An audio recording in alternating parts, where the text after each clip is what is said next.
Vale, así que quieres comprar un crucero de lujo. ¿Te imaginas a tus invitados bebiendo champán en cubierta, el Mediterráneo deslizándose bajo el casco y un negocio que se llena solo cada vez que zarpa? Pero aquí está la parte rara. Un crucero no gana dinero llevándote a sitios bonitos. Gana dinero impidiendo que bajes del barco. Para cuando termine este vídeo, sabrás exactamente cuánto cuesta un crucero en cada escalón. ¿Por qué el billete que vendes es casi una pérdida deliberada? ¿Y por qué el barco más rentable del mundo no es un medio de transporte, sino una trampa flotante con vistas al mar? Empecemos por abajo, porque aquí es donde casi todo el mundo se equivoca. ¿Tú crees que un crucero siempre cuesta una fortuna? No siempre. Un barco viejo, de los que llevan 25 o 30 años navegando, lo compras hoy por entre 20 y 50 millones de dólares. Eso es menos que muchos yates privados de los que ves anclados en Mónaco. Por ese precio te llevas un casco de 200 metros, capacidad para 1,500 pasajeros y una piscina con olor a cloro de los años 90. Pero ese precio de compra es la trampa más vieja del libro, porque comprar el barco es lo más barato que vas a hacer con él. A partir de ahí, todo va hacia arriba. Solo en combustible, un crucero mediano quema entre 150 y 250 toneladas de fuel al día. A precios actuales, esos son entre 50,000 y 100,000 dólares diarios solo en mover el barco. El barco parado también te cuesta dinero. El barco navegando te cuesta más. No existe el momento en que un crucero deje de costarte dinero, ni siquiera cuando duerme amarrado. Y aquí va tu primera lección incómoda. En el mundo del crucero no compras un barco, compras un apetito de combustible con forma de hotel. Cuanto más grande, más hambriento. La gente cree que comprar el barco grande es el lujo. Comprar el barco grande es comprometerte a alimentar un monstruo que se traga 100,000 dólares en gasoil cada amanecer, llueva o truene, haya pasajeros o no. Hay otra cosa que nadie te dice de los barcos viejos. Cada 2 o 5 años, por ley, tienes que meter el barco en dique seco para inspeccionarlo y repararlo. Esa visita al taller te cuesta entre 10 y 30 millones de dólares. Y mientras está ahí, no genera ni $1 de ingresos. Un barco viejo te obliga a esas reparaciones más a menudo y más caras. Por eso los cascos de 30 años se venden tan baratos. No es generosidad del vendedor, es que te está pasando una factura futura disfrazada de ganga. Y existe el truco más oscuro de este escalón, la chatarra. Cuando un crucero ya no sirve, no se jubila, se vende al peso. Lo llevan a las playas de Alan en India o de Aliağa en Turquía, donde lo descuartizan con sopletes. Un barco de acero te puede dar entre 5 y 15 millones de dólares solo en metal reciclado. Durante la pandemia, varias navieras mandaron al desguace cruceros casi nuevos porque mantenerlos parados costaba más que destrozarlos. Que lo sepas, en este negocio, a veces el plan más rentable no es navegar el barco, es matarlo. Hay un detalle más en este sótano que cambia la cuenta. Un barco viejo consume mucho más combustible que uno moderno para hacer lo mismo, porque los motores son ineficientes y el casco arrastra años de desgaste. Así que la ganga de 30 millones puede quemar un 30% más de fuel cada día que un barco nuevo. Multiplica ese exceso por 350 días de navegación al año y descubres que el barco barato es en realidad el más caro de operar. En el crucero, el precio de la etiqueta miente siempre. Lo que importa es lo que el barco se traga después de firmar. Subamos un escalón. Un crucero mediano de segunda mano, pero en buen estado, de unos 15 o 20 años, con capacidad para 2,500 pasajeros. Ese te cuesta entre 100 y 250 millones de dólares. Ahora ya hablamos de un negocio de verdad. Y aquí es donde tienes que entender de dónde sale realmente el dinero, porque no es de donde crees. Tú piensas que un crucero gana dinero vendiendo billetes. Te equivocas, y mucho. Aquí llega tu primera gran revelación. El billete es casi una pérdida deliberada. Las navieras venden los camarotes baratísimos, a veces casi regalados, porque el camarote no es el producto. El camarote es el cebo. Una semana de crucero se anuncia por 500 o 700 dólares por persona, un precio que apenas cubre la comida y el combustible de ese pasajero. ¿Por qué lo hacen? Porque lo que de verdad quieren no es venderte el viaje, es subirte a bordo y no dejarte escapar. Porque una vez estás en el barco en mitad del océano, eres un cliente cautivo. No hay competencia, no hay otro bar al que ir, no puedes comparar precios con la tienda de enfrente, porque enfrente solo hay agua.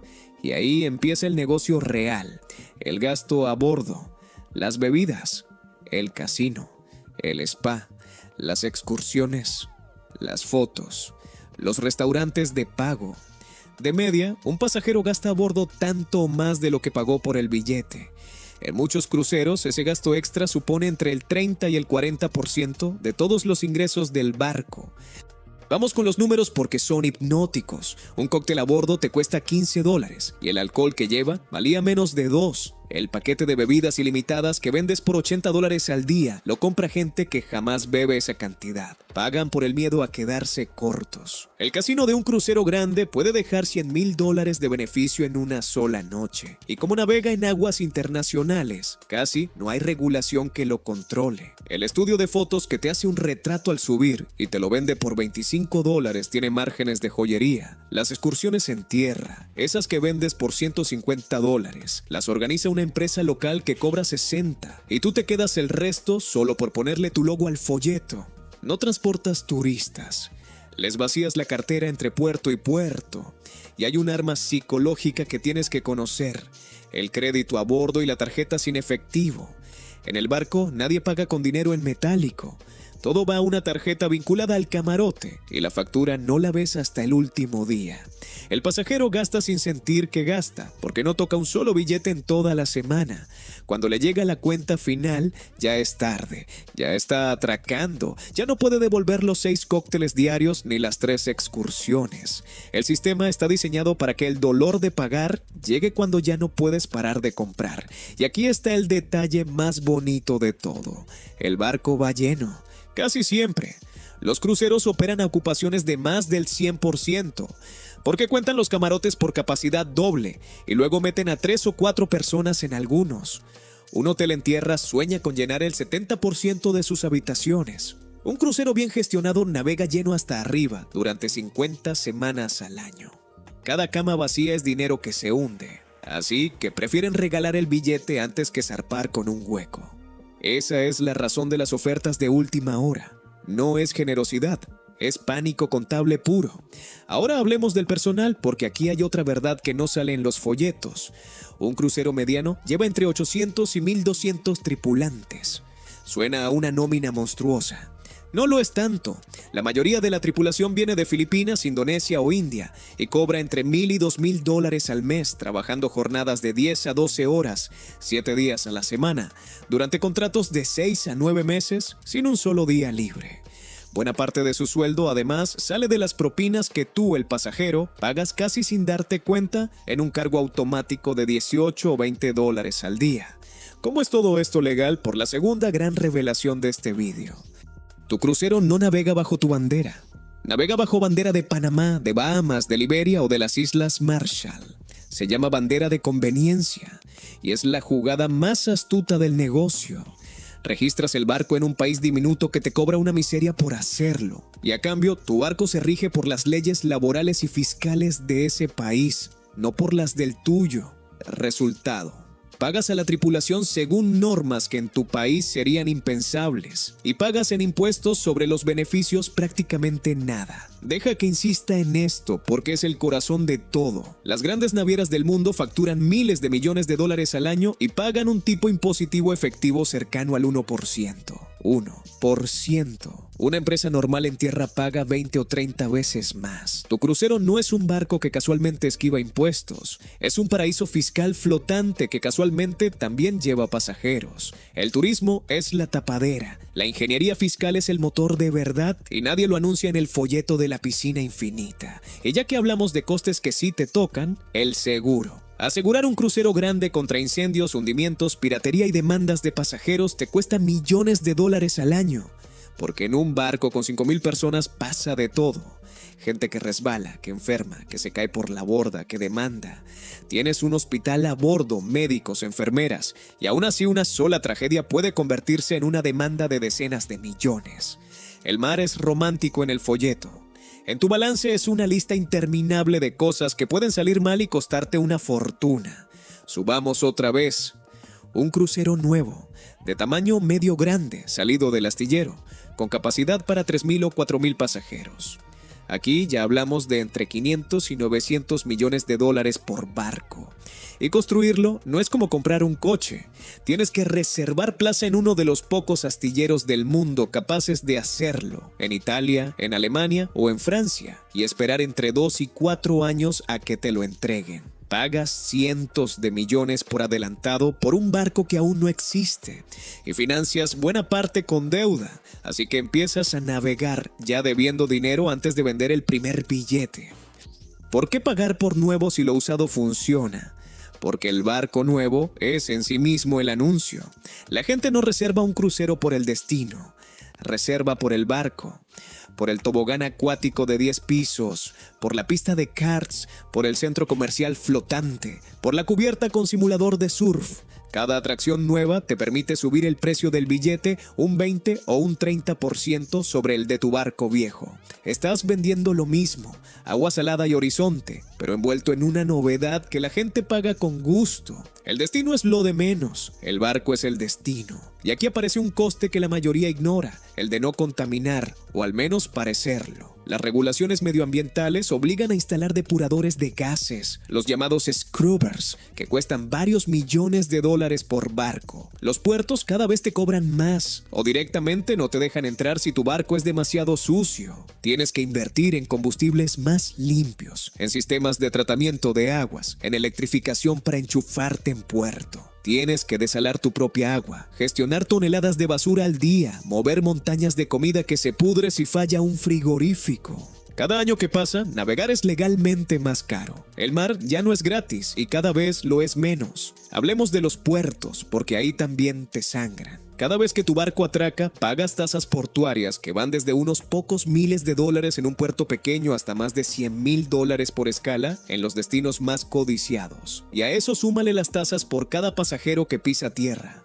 Por eso, las navieras listas hacen una jugada brillante. Se compran su propia isla privada en el Caribe. Atracas en tu isla, no pagas tasas a nadie y además controlas cada bar, cada tumbona y cada excursión de la isla. El pasajero cree que ha llegado al paraíso. En realidad, ha llegado a otra extensión de tu caja registradora, solo que con palmeras y un cóctel de bienvenida que también le vas a cobrar. Antes de llegar a la cima, déjame enseñarte el rincón más snob del negocio, el ultralujo. Aquí no hablamos de barcos gigantes, sino de joyas pequeñas para 200 o 600 pasajeros, de marcas que cobran $1,000 por persona y noche, a veces mucho más. Un barco de expedición de lujo, de esos que van a la Antártida con casco reforzado para el hielo, cuesta entre 250 y 600 millones de dólares construirlo. Parece un disparate por un barco tan pequeño, pero la matemática es distinta. Aquí no vendes barato para llenar. Aquí, el billete sí es caro. Todo está incluido y el margen por pasajero es enorme. No persigues volumen, persigues a la gente que ni mira el precio. Un solo crucero a la Antártida de 2 semanas puede costar $30,000 por persona y va lleno meses antes de zarpar. Y existe la rareza definitiva, el crucero residencial, el barco donde la gente no compra un viaje sino que compra el camarote para vivir en él. Hay barcos donde un apartamento flotante se vende por entre 1 y 15 millones de dólares, más una cuota anual de mantenimiento de cientos de miles. El propietario vive dando la vuelta al mundo para siempre. Para ti, dueño del barco, es el sueño húmedo del negocio. Cobras el camarote entero por adelantado y encima cobras la cuota cada año, de por vida, por el privilegio de seguir flotando. Vendes el agua 2 veces y el cliente te da las gracias. Ahora subamos al último escalón, la cima, los megacruceros, las bestias, los barcos más grandes jamás construidos por la mano humana, con capacidad para más de 5,000 o incluso 7,000 pasajeros, ciudades flotantes de 20 cubiertas. El más caro construido hasta ahora costó alrededor de $2,000 millones. $2,000 millones por un solo barco. Eso es más caro que muchos rascacielos, y este flota y se mueve. Y aquí descubres la paradoja de la cima. El barco más caro del mundo es también el más eficiente por pasajero. Suena raro, pero tiene una lógica fría. El combustible, la tripulación de mando, los costes de puerto, no crecen al mismo ritmo que el número de pasajeros. Si en lugar de 3,000 pasajeros llevas 7,000 en un barco solo un poco más grande, tu coste por cabeza se desploma, mientras tu capacidad de venderles cócteles, casino y excursiones se multiplica. El gigantismo no es por ego, es matemática pura. Cuantas más carteras a bordo, más barato sale cada cartera. Un megacrucero a pleno rendimiento puede generar más de $1 millón de ingresos al día. La mitad de eso, o más, sale del gasto a bordo, no del billete.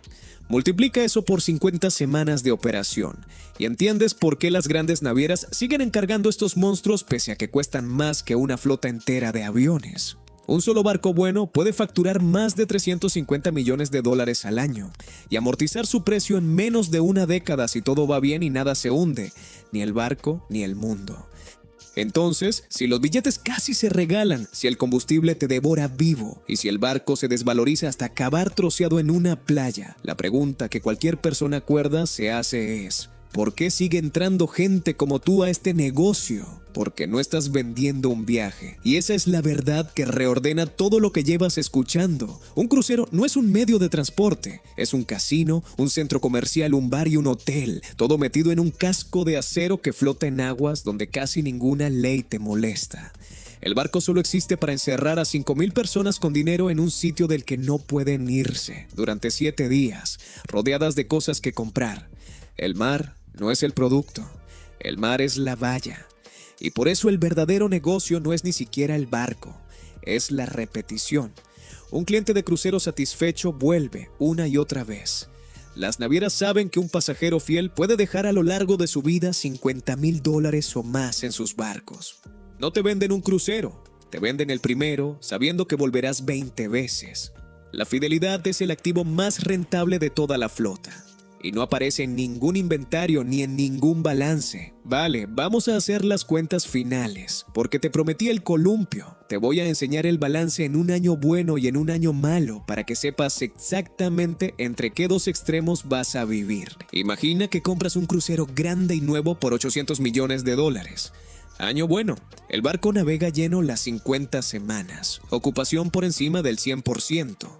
Vendes los billetes baratos, pero cada pasajero te deja otros $1,000 a bordo en bebidas, casino y excursiones. El combustible está barato esa temporada. Tus impuestos, gracias a la bandera de conveniencia, son casi cero. Cierras el año con un beneficio operativo de entre 100 y 150 millones de dólares de un solo barco. Y como el sector está de moda, ese barco hoy vale más de lo que pagaste. Eres el genio que vio venir la fiebre del crucero. Ahora el año malo, el mismo barco, la misma inversión. El precio del combustible se dispara y de pronto pagas $150,000 al día solo en gasoil. Estalla una crisis, una pandemia, una guerra, un susto cualquiera y la gente deja de reservar de golpe. Tu barco, que cuesta una fortuna en mantenimiento aunque esté parado, navega medio vacío o no navega. Un brote a bordo te obliga a cancelar las rutas y a devolver miles de billetes.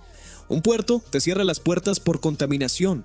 Pierdes entre 100 y 250 millones de dólares en un solo ejercicio. Y ese barco que valía 800 millones, si tienes que venderlo con prisa, igual no te dan ni 200. En el peor caso, lo mandas a una playa de la India y te pagan por el acero. Ese es el columpio. Arriba ganas 150 millones y navegas hacia el sol. Abajo pierdes 250 y el barco se oxida amarrado. Y la diferencia entre esas dos temporadas puede ser un solo titular de prensa, una sola noticia de miedo que vacíe tus reservas en un fin de semana. No hay otro activo tan grande, tan caro y tan dependiente del estado de ánimo del mundo. Tu hotel en tierra no puede hundirse. Tu crucero literalmente sí. Así que repasemos lo que de verdad estás comprando. No estás comprando un barco bonito, porque el barco se desvaloriza hasta acabar troceado. No estás comprando un negocio de transporte, porque llevar gente de un sitio a otro es lo único que pierde dinero. No estás comprando ni siquiera tranquilidad, porque vives a merced del precio del fuel, del clima, de los virus y del humor de medio planeta. Estás comprando el arte de mantener a miles de personas atrapadas,